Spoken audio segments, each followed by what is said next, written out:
फिर आगे हान तो मीडिया के सामने त्यान के लिखे गए गाने की और सॉन्ग की कॉपी देता है। उसमें पहले से सारी तारीखें लिखी होती हैं और प्रूफ करता है गाना त्यान का लिखा गया है और जिया ने उसे चुराया था। ये देखकर मीडिया वाले तो काफी शॉक हो जाते हैं और जिया को तो काफी ताने मारते हैं और हान कहता है त्यान के चुप रहने की वजह थी कि वो जिया को चांस देना चाहता था, पर जिया नहीं सुधरी और त्यान की माँ भी अस्पताल में, इसलिए उसकी जगह पर मैं आया हूँ बातों को एक्सप्लेन करने के लिए। सब कहते हमें त्यान की बातों पर पूरा भरोसा है और यहाँ पर कॉन्फ्रेंस खत्म होती। फिर आगे वो तो त्यान की माँ से मिलने जाता है, कहता है वो ठीक तो है ना। वो कहता है हाँ, माँ ने कल रात को न्यूज़ देखी थी, थैंक यू सो मच। हान बोलता है थैंक यू क्यों बोल रहे हो, तुम तो लिन ग्रुप के एम्प्लॉय हो और तुम्हारी बदनामी होने का मतलब मेरी बदनामी होना। उसे फ्लावर देता है, वो तो विश लेने के लिए जाता है कि तभी माँ को तो होश आता है। वो कहती है हान कहता है आप कंफर्टेबल तो हो ना, क्या मैं रूम को चेंज करूँ। वो कहती है नहीं थैंक यू सो मच, तुम्हारा मेरी फैमिली पर तो बहुत ही एहसान है। वो कहता है ऐसी बातें मत कीजिए, ये मेरा फर्ज था। कि वो कहती है मैं अपनी बॉडी को अच्छी तरह से जानती हूँ, मेरे पास तो टाइम भी नहीं बचा है। वो बोलता है ऐसी बातें मत कीजिए। माँ कहती है आज त्यान तो बहुत ही हैप्पी था, देखकर मैं भी बहुत ही खुश हुई थी। तुम फ्यूचर में हमेशा त्यान की केयर करना। वो कहता है मैं हमेशा त्यान के साथ हूँ और मैं उसे ऑलरेडी अपनी फैमिली मानता हूँ। तभी त्यान आता है, कहता है क्या बातें चल रही है। माँ कहती मैं बहुत ही खुश हूँ कि तुम्हारे पास तो हान है, अब मैं आराम से मर सकती हूँ। वो कहता है माँ ऐसी बातें मत करो, आप ठीक हो जाओगे और हम दोनों साथ में इंजॉय करेंगे।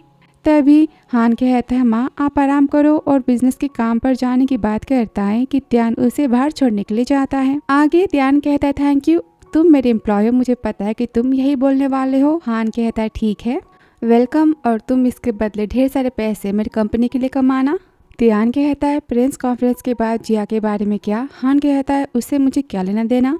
त्यान कहता है तुमने इतना कुछ कर दिया, तुम्हारी गर्लफ्रेंड बुरा नहीं मानेगी, तुम्हारा ब्रेकअप हो गया तो। वो कहता है वेट मेरी गर्लफ्रेंड, वो भी जिया। त्यान कहता है मुझे सारी बातें पता है। हान कहता है कहीं तुम मुझसे मिलने उस दिन आए थे तब तुमने जिया को तो नहीं देखा था ना।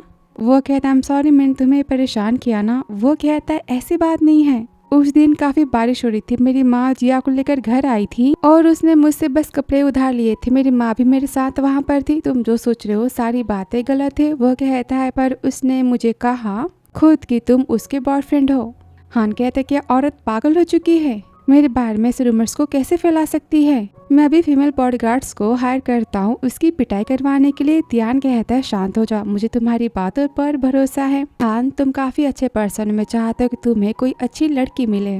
वो तो गुस्सा होता है, कहता है मुझे लड़कियां नहीं पसंद। त्यान कहता है अच्छा तुम इतने हैंडसम हो, रिच हो, तुम एंटरटेनमेंट इंडस्ट्री को आधा खुद ही कंट्रोल कर सकते हो, तुम्हें तो कोई भी पसंद कर सकती है। कि वो उसे देखता है और कहता है पर मैं तो किसी और से प्यार करता हूँ। कि त्यान तो चुप हो जाता है, सोचता है और कहता है मेरे ख्याल से हमें घर जाना चाहिए। वो कहता है सुनो 5 साल पहले की बात है। वो कहता है मैं गया था पियानो के रूम में उस दिन और मुझे तुम्हारी चिट्ठी मिली थी। हान बोलता है उस रात मेरे ग्रैंडपा की डेथ हो गई थी, मुझे अबॉर्ड जाना पड़ा, मैं तुमसे नहीं मिल पाया। त्यान कहता है मैं सारी बातें जानता हूँ, तुमने वो लेटर नहीं लिखा था।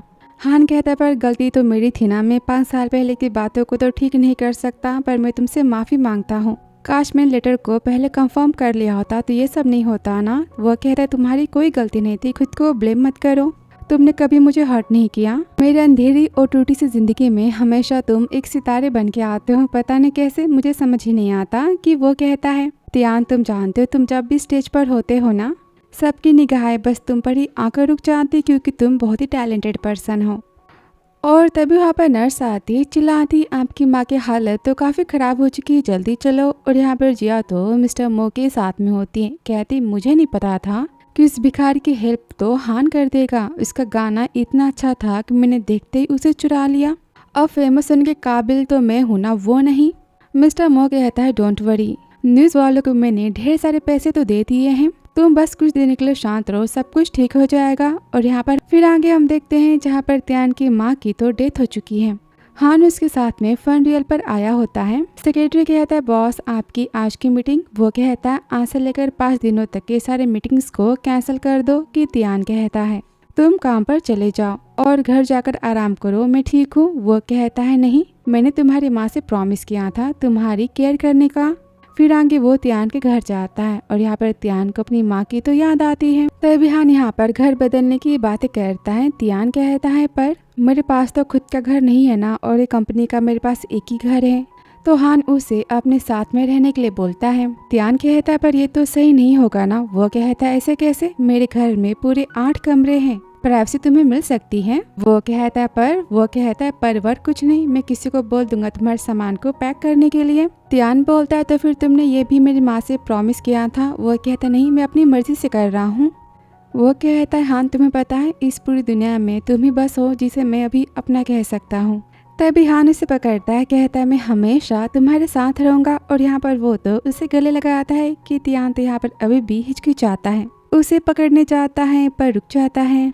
फिर आगे हान तो अपने घर की बहुत ही सफाई करवा रहा होता है। कहता है पियानो को ठीक से साफ करना और सारी बातों को अरेंज कर दो, और त्यान को किस टाइप की कार्ड पसंद है उसे वो कार्ड सेंड कर देना। और पियानो टीचर को भी घर बुलाने की बातें करता है। कहता है मेरी सारी ट्रिप्स को कैंसिल कर दो इस महीने की, और मीटिंग्स को तुम ऑनलाइन अरेंज कर। फिर आगे हान कहता है त्यान तुम कहाँ पर हो, मैं तुम्हें पिक करने के लिए आता हूँ। फिर आगे वो तो इसके घर आ जाता है। त्यान कहते हैं मैं यहाँ पर तो पहली बार आया हूँ, लास्ट टाइम तो मैं दरवाजे से ही चला गया था। हान कहता है अब से ऐसा नहीं होगा, मैंने डोर पर तुम्हारे फिंगरप्रिंट को लॉक लगा दिया है, आज से तुम जब चाहे घर में आ सकते हो और जा सकते हो, इसे अपना घर समझो। और यहाँ मो तो जिया को शादी के लिए प्रपोज करता है, पर वो तो शादी से मना करती, कहती मुझे पहले अपना करियर बनाना है, और सोचती है कैसे भी करके मैं बस इस मौका यूज कर लेती हूँ फेमस होने के लिए। फिर हान की बीवी में तो बन ही जाऊंगी ना, उसे अपने प्यार में फंसा के।